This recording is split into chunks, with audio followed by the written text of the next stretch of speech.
साईबाबांचे अद्भुत जीवन आणि शिकवण. अध्याय 20.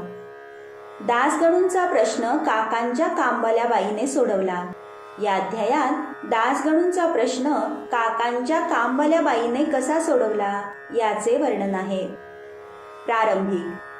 देव हा खरे तर निराकार आहे. त्याला अस्तित्व आहे असे भक्त मायेपोटी समजतात. विश्वनिर्मितीमध्ये त्याचे योगदान आहे. आता आपण श्री साईंना मनापासून आठवूया. त्यासाठी आपण शिर्डीला जाऊ आणि काळजीपूर्वक त्यांचे दुपारच्या आरतीनंतरचे कार्यक्रम पाहू. आरतीचा सोहळा झाल्यावर ते मशिदीच्या कडेला येत आणि भक्तांना उदारपणे, दयाळूपणे आणि प्रेमभरे नजरेने उदी वाटत. भक्त त्यांच्या चरणांना वंदन करून तितक्याच उत्साहाने ती स्वीकारत आणि उदीचा आनंद लुटत. बाबा मूठभर उदी भक्तांना वाटत आणि त्यांच्या कपाळाला लावत. त्यांच्या प्रेमाचा वर्षाव अमर्याद असे. मग ते भक्तांना संबोधून म्हणत, भाऊ घरी जा, जेवण घ्या. अण्णा तू घरी जा, बापू तू जेवून घे. अशा प्रकारे ते सर्वांशी आपुलकीने बोलत, प्रत्येक भक्ताला घरी पाठवत. जर तुमची कल्पनाशक्ती वापरली तर तुम्ही आत्ता सुद्धा त्या देखाव्याचा आनंद लुटू शकता. तुमच्या डोळ्यासमोर साईंना आणा, त्यांचे सर्वांगीण चिंतन करा, त्यांना प्रेमाने, नम्रपणे, आदरयुक्त साष्टांग नमस्कार घाला. ईशावास्य उपनिषद. एकदा दासगणूंनी ईशावास्य उपनिषदाचे मराठी समालोचन सुरू केले. पुढे चर्चा करण्यापूर्वी प्रथम आपण उपनिषद म्हणजे काय याची सविस्तर माहिती पाहू. त्याला मंत्रोपनिषद असेही म्हणतात, कारण त्यात वैदिक संहितेमधील मंत्र आहेत. त्यातील 40वा अध्याय वाजसेनीय संहिता म्हणजे यजुर्वेद. म्हणूनच त्याला वाजसेनी संहितोपनिषद असेही म्हणतात. त्यात वैदिक संहिता आहेत, ज्याला उपनिषदापेक्षा सर्वोत्तम मानले जाते.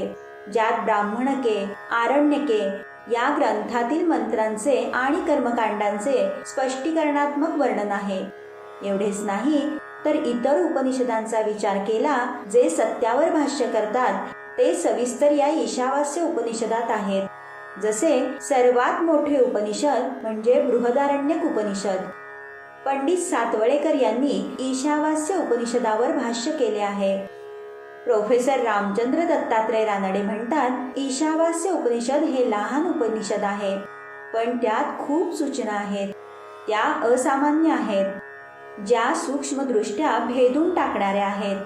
18 काव्यांच्या छोट्याशा भागात आत्म्याचे गहन मौल्यवान वर्णन आहे. आदर्श संतांचे वर्णन आहे, जे मोह आणि दुःख यांच्यामध्ये शांतपणे उभे असतात. तत्वाची रूपरेखा किंवा कर्मयोग पुढे तयार झाले. उपनिषदाच्या मुळाशी जी कल्पना आहे ती म्हणजे द्वैत विरुद्ध ज्ञान आणि कर्माचा तार्किक संबंध लावणे, जे उपनिषदाप्रमाणे असतात. जास्तीचे विश्लेषण अमान्य करताना एका ठिकाणी ते म्हणतात, ईशावास्य उपनिषदातील काव्य हे नैतिक, गूढ आणि अतींद्रिय ज्ञानाचे मिश्रण आहे. वरच्या उपनिषदांच्या सविस्तर वर्णनावरून उपनिषदांचे भाषांतर देशी भाषेत करणे आणि त्यांचा अचूक अर्थ काढणे किती अवघड आहे ते लक्षात येईल. दासगणूंनी ओव्यांचे चरण मराठीत भाषांतर केले. त्यांना खुलाशांचा समावेश किंवा उपनिषदाचे सार समाधानकारक वर्णन करता आले नाही. दुःखी झाल्याने त्यांनी शिकलेल्या माणसाचा सल्ला घेतला. शंका आणि अडचणींवर बरीच चर्चा केली. त्यांना ते कोडे सोडवता आले नाही आणि तार्किक दृष्टीने व समाधानकारक स्पष्टीकरण देऊ शकले नाहीत. म्हणून दासगणू या गोष्टींमुळे थोडे अस्वस्थ झाले. फक्त सद्गुरू हा लायक आणि पात्र असतो. आपण पाहिल्याप्रमाणे वेदाचे उपनिषद सार आहे. ते एक आत्मसाक्षात्काराचे शास्त्र आहे. ते जणू कोयता किंवा शस्त्र, जे जन्म आणि मरण यांचे स्वतंत्र तत्वज्ञान देते आणि आपल्याला मुक्त करते. म्हणून त्यांनी विचार केला की ज्यांनी स्वतः आत्मसाक्षात्कार मिळवला आहे तो त्यांना खरे आणि अचूक उपनिषदाचे विवेचन देईल. जेव्हा कोणीच त्यांचे समाधान करू शकले नाही तेव्हा दासगणूंनी बाबांचा सल्ला घेण्याचे ठरवले व त्यांच्या पुढे साष्टांग नमस्कार घालून त्यांची ईशावास्य उपनिषदाबद्दलची शंका विचारली. आणि विनंती केली की त्यांना योग्य उपदेश द्यावा. साईबाबा त्यांना आशीर्वाद देत म्हणाले, तू चिंता करू नकोस, यात काही अडचण नाही. विलेपार्ल्यात तुझ्या घराच्या वाटेवर असलेल्या काकांची मोलकरीण सुद्धा ही शंका सोडवू शकेल. हे ऐकल्यावर तेथे उपस्थित असलेल्या लोकांना बाबा विनोद तर करत नाहीत ना असे वाटले. ते म्हणाले, ती अज्ञानी मोलकरीण ही गूढ अडचण कशी बरे सोडवेल. पण दासगणूंनी हा विचार वेगळ्या अर्थाने घेतला. त्यांना खात्री होती की बाबा जे काही बोलत ते खरे असे, कारण बाबांचे शब्द हे ब्रह्माचा हुकूम होता.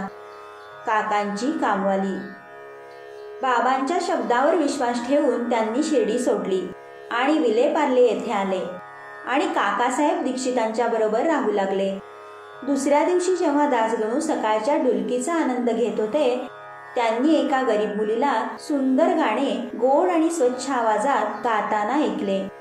त्या गाण्याचा मतितार्थ होता, एक किरमिजी रंगाची साडी, किती सुंदर आहे तिच्यावरील नक्षीकाम, तिचे काठ किती सुंदर आहेत. त्यांना ते गाणे इतके आवडले की ते बाहेर आले आणि पाहिले तर ते गाणे काकासाहेबांचा नोकर नाम्या त्याची छोटी बहीण म्हणत होती. ती मुलगी भांडी घासत होती आणि तिने जीर्ण वस्त्र परिधान केले होते. तिची विपन्नावस्था असून सुद्धा आनंदी स्वभाव पाहून दासगणूंना तिच्यावर दया आली आणि जेव्हा राव बहादूर मोवी प्रधान यांनी त्यांना दुसऱ्या दिवशी धोत्राची जोडी दिली, तेव्हा दासगणूंनी त्यांना विनंती केली की त्या गरीब छोट्या मुलीला सुद्धा एक साडी द्या. राव बहादूर यांनी छान छोटी साडी आणली आणि तिला भेट म्हणून दिली. भुकेलेल्याला चविष्ट अन्न खायला मिळाल्यावर जसा आनंद होतो तसे तिच्या आनंदाला सीमाच नव्हती. दुसऱ्या दिवशी तिने ती नवीन साडी खूप आनंदात नेसली. तिने गिरक्या घेतल्या, इतर मुलींबरोबर फुगडी खेळली. दुसऱ्या दिवशी तिने ती नवीन साडी घरी पेटीत ठेवली आणि आधीचे जीर्ण फाटके घालून कामावर आली. तरी सुद्धा ती आदल्या दिवशीप्रमाणेच तितकीच आनंदी दिसत होती. हे पाहून दासगणूंचे तिच्याबद्दलचे दयेचे विचार जाऊन तिच्याबद्दल कौतुक वाटले. त्यांना वाटले की ती गरीब आहे, तिने फाटके कपडे घातले आहेत, पण तिच्याकडे एक नवीन साडी आहे जी तिने राखीव म्हणून ठेवली आहे आणि जीर्ण कपडे घातले आहेत, तरी ती तोऱ्यात आहे. चेहऱ्यावर दुःखाची किंवा करुणेची झालर जरा सुद्धा दाखवत नाही. त्यांना कळले की आपल्या दुःख आणि आनंदाच्या भावना या आपल्या मनोवृत्तीवर अवलंबून असतात. जे देवाने आपल्याला दिले आहे ते आपल्याच भल्यासाठी आहे. देणारा आणि घेणारा हे परमेश्वराचेच अंग असून ते सर्वत्र व्यापलेले आहेत. येथे दासगणूंना उपनिषदातील एक व्यवहारी धडा जणू प्रत्यक्ष निदर्शनात आला. खोलवर या प्रसंगाचा विचार केल्यावर त्यांच्या लक्षात आले की देवाने ज्याला जे दिले ते आनंदाने उपभोगावे. ज्याच्या त्याच्याकडे असलेल्या गोष्टीत समाधान मानणे आणि एक विश्वास मनात ठेवणे की हे देवाचे विधिलिखित असते व ते अंतिमतः बरोबर असते. बाबांची शिकवण्याची असाधारण पद्धत. वरील प्रसंगावरून वाचकांना समजले असेल की बाबांची पद्धत असाधारण आणि वैविध्यपूर्ण असे. जरी बाबांनी शिर्डी कधी सोडले नाही, ते कोणाला मच्छिंद्रगडला पाठवत, तर कोणाला कोल्हापूर किंवा सोलापूरला साधना करण्याच्या सरावासाठी पाठवत. काहींना हे नेहमीच्या रूपात दिसत, तर कोणाला चालताना किंवा स्वप्नामध्ये दिसत आणि रात्रंदिवस त्यांच्या इच्छा पुऱ्या करत. बाबा भक्तांना उपदेश किंवा सूचना देत. त्या सर्व पद्धती वर्णन करणे शक्य नाही. उदाहरणार्थ त्यांनी दासगणूंना विलेपार्ले येथे पाठवले, जेथे त्या मोलकर्णीमार्फत त्यांचा प्रश्न सुटला. जे असे म्हणतात की दासगणूंना तिकडे पाठवण्याची गरज नव्हती आणि बाबा व्यक्तिशः ते शिकवू शकले असते. आम्ही म्हणतो बाबांनी बरोबरच पद्धत अवलंबली, नाहीतर दासगणूंना कसा बरे महत्वाचा धडा शिकता आला असता. आता हे प्रकरण संपवताना उपनिषदातील आणखी एक सुंदर उतारा पाहू.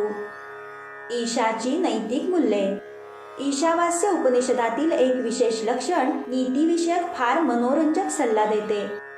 उपनिषदातील नीतिशास्त्र हे नक्कीच आध्यात्मिक स्थितींवर आधारलेले आहे. उपनिषदातील पहिले शब्द सांगतात की देव सर्वत्र आहे. त्यातील उपसिद्धांत पक्क्या विश्वासाने सांगतो की माणसाला मिळालेले आहे त्यात त्याने आनंदी राहावे. जे त्याला देवाकडून मिळाले आहे ते नक्कीच चांगले असले पाहिजे. उपनिषद आपल्याला दुसऱ्याच्या मालमत्तेवर अभिलाषा धरण्यास मज्जाव करते. खरे तर येथे आपल्याकडे जे आहे त्यावर विश्वास ठेवून समाधान मानण्याचा धडा देते. जे घडते ते विधिलिखित असते आणि ते आपल्यासाठी योग्यच असते. दुसरा नैतिक सल्ला असा की माणसाने आपले आयुष्य सतत कामात घालवावे. विशेषतः शास्त्रात पण कर्म करण्यास सांगितले आहे. कर्म न करणे हे उपनिषदाप्रमाणे आत्म्याचा कर्करोग आहे. जर मनुष्य आयुष्यभर नियत कर्म करत राहिला तर त्याला नैष्कर्म्य प्राप्त होईल. शेवटी मनुष्य स्वतःमध्ये सर्व प्राणीमात्रांना पाहतो आणि प्राणीमात्रांमध्ये स्वतःला पाहतो. वस्तुस्थिती अशी की जो सर्व भाव आणि सर्व गोष्टींमध्ये स्वतःला पाहतो तो कसा आसक्ती ठेवेल? कोणत्या गोष्टीने तो दुःखी होईल? नाखुशी, आसक्ती आणि दुःख खरोखर आपल्यात उत्पन्न होत असेल तर आपल्याला सर्वांमध्ये आत्मा दिसणार नाही. पण जो समजतो सर्व एक आहे त्याला सगळे स्वतः समजते. पण वस्तुस्थिती अशी आहे की तो माणसातील सामान्य दुर्गुणांपासून मुळातच दूर राहतो. श्री साईंना नमस्कार. सर्वांना शांती लाभो.